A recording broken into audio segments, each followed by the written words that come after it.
I'm introducing myself. Dattatraya. I'm the retired principal of Government IT. Basically, I'm electrical engineer. I have been worked as an electrical engineer at Koyna Hydroelectric for 2 years. Worked at Chandrapur Thermal Power Station. Then after I joined to Government Technical College and worked as a lecturer for 13 years. Meanwhile, I appeared to the exams of the Institution of Engineers by self-study and get the degree of AMRA, this Associated Member of the Institution of Engineers. And on that base, I faced to MPSC and get selected through MPSC as a principal and worked as a principal to various government ITIs in Maharashtra for 22 years and retired in August 2019. And this is my hobby to deliver motivational speeches to Indian youth. So, today I am speaking new topic, first time, that is Sankalpa Shakti, means goal achievement power. And then after I will speak on hidden power within you, यानी कि युवा शक्ति. तो friends, भला दुनिया में कौन ऐसा व्यक्ति है जिसके मन में महत्वाकांक्षाएं नहीं पनपती? हर एक के मन में कोई ना कोई इच्छा अवश्य होती है. कोई किसी मुकाम को पाना चाहता है तो कोई किसी मुकाम को. लेकिन क्या इच्छा कर लेने मात्र से कोई अपने मुकाम को पा सकता है? इस संदर्भ में अगर हम इब्न बत्तूता के शब्दों पर गौर करें तो गलत होगा. उसने अपनी यात्रा वृत्तांत लिखते हुए एक बात लिखी है कि प्रत्येक महत्वाकांक्षा घोर परिश्रम मांगती है. किसान को ही देखो, अपनी फसल के लिए कितनी मेहनत करता है. फूल फल क्या अपने आप उत्पन्न होते हैं. उनको उत्पन्न करने वालों से आपको इन बातों का पता चलेगा कि इसके लिए उन्होंने कितने परिश्रम किए. महत्वाकांक्षा इसका अपवाद नहीं. परिश्रम करे, आपकी हर महत्वाकांक्षा पूरी हो, मगर परिश्रम पहली शर्त. परिश्रम करे आपको सब कुछ मिल जाएगा. कठिनाई यह है कि हम परिश्रम करने में जी चुराते हैं. हम सरलता से सब पाने की आशा रखते हैं. हम चाहते हैं कि हिंग लगे ना फिट करे और रंग में आए चोखा. इस प्रकार की मनोवृत्ति हमारे लिए बहुत ही घातक है. फ्रेंड्स, बहुत से लोग अपने जीवन की वास्तविकता का सही ढंग से सामना नहीं करते. वे अपने प्रयत्नों का अधिकतर भाग अपने चेष्टाओं द्वारा व्यर्थ कर देते हैं, क्योंकि उनकी मानसिक स्थिति में उनके प्रयत्नों में परस्पर तालमेल नहीं होता. कार्य किसी और उद्देश्य के लिए करना और किसी अन्य उद्देश्य की सिद्धि की आशा करना पूरी भूल है. जो ऐसा करते हुए गलत दृष्टिकोण के कारण मनोवांछित परिणामों को निरुत्साहित करते दूर धकेलते. वे अपने काम पर चित्तवृत्ति को एकाग्र कर विजय के आत्मविश्वास को लेकर प्रयत्न करने में नहीं लगते. इसी कारण उन्हें वांछित परिणामों से दूर ही रहना पड़ता है. दृढ़ निश्चय और आत्मविश्वास से अपनी सारी शक्तियों को उद्देश्य पर एकाग्र किए बगैर सफलताएं प्राप्त नहीं. आशा, दृढ़ निश्चय और आत्मविश्वास की कभी पराजय नहीं. परिस्थिति भले कैसे भी क्यों हो, आप अपनी मनोदशा स्थिर रखें. कुछ पाने की महत्वाकांक्षा रखना और सदा निर्धन रहने की आशा करना एक दूसरे को काटने वाली चेष्टा है. फ्रेंड्स, आप जिस वस्तु को पाने की लालसा करते हैं, यदि प्राप्त करने के लिए स्वयं अपने ही योग्यता पर, अपने कार्य सामर्थ्य पर आपको ही विश्वास नहीं है, तो यह तो ऐसी बात हुई कि आप चलते तो पश्चिम की ओर है और पहुंचना पूरब की ओर चाहते हैं. सफल होने का सीधा सा सिद्धांत है, आप जिसकी इच्छा रखते हैं उसे पाने की आशा भी करें तथा उसे पाने के लिए पर्याप्त शक्ति एवं आत्मविश्वास की भावना अपने मन में है. यदि आपको अपने कार्य सामर्थ्य, अपनी योग्यता पर भरोसा नहीं है, तो आप सफलता को अपनी ओर आकर्षित कर नहीं सकते. जो व्यक्ति सफल होना चाहता है उसे सफलता के भावों से भरा होना चाहिए.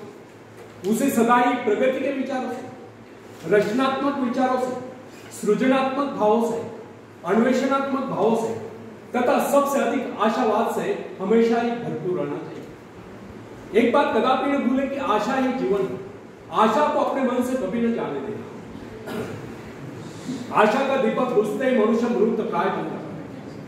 फ्रेंड्स, अपने लक्ष्य की ओर बढ़ने से पहले इस बात को भी कदापि न भूले कि जिस दिशा की ओर मोह किए हुए उधर ही जाएंगे. यदि आपका मोह कमी, अभाव और भूख की ओर है तो स्वभावतः आप उधर ही जाएंगे. इसके विपरीत उधर से मोह मोड़कर विपुल धन संपत्ति की ओर कर देंगे, उधर बढ़ना शुरू कर देंगे, अपने सारे प्रयत्नों को उसी दिशा में मोड़ देंगे, तो आप अवश्य धन संपत्ति प्राप्त करने में सफल होंगे. फ्रेंड्स, बहुत से लोग परस्पर विरोधी कार्य करने में लगे रहते हैं. उनकी एक चेष्टा दूसरी चेष्टा को काटती रहती है. जब हम अपने मन में विश्वास करें कि हम धनी नहीं बन सकते, तो भला हम कैसे धनी बन सकते?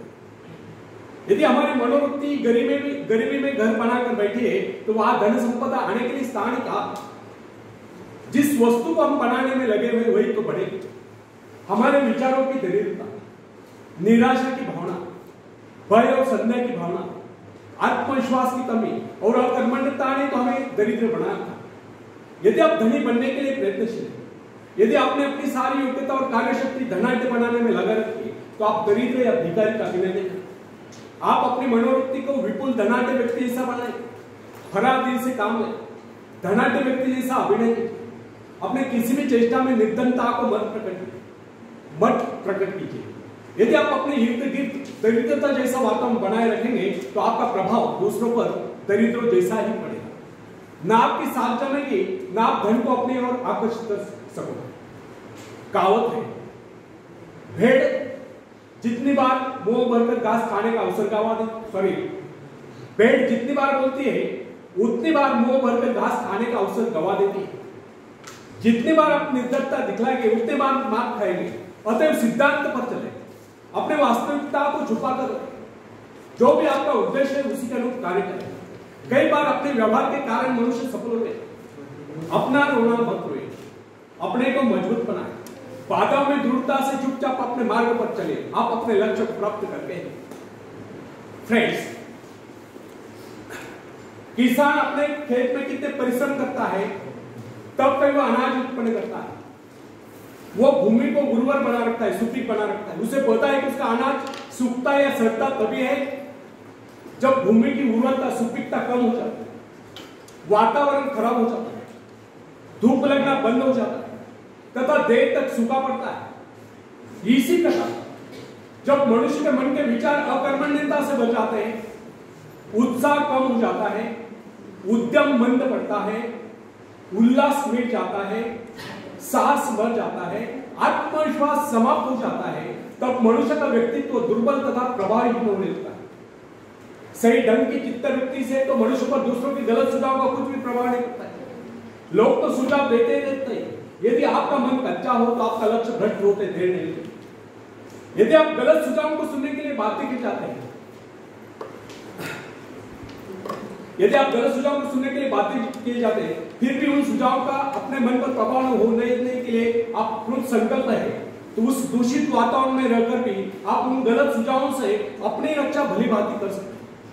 यदि आप गलत सुझावों का प्रतिकार करने के लिए अपने संकल्प पर अड़िग रहने का प्रण कर लेते हैं, तो उन गलत सुझावों का आप पर दुष्प्रभाव नहीं कर सकता।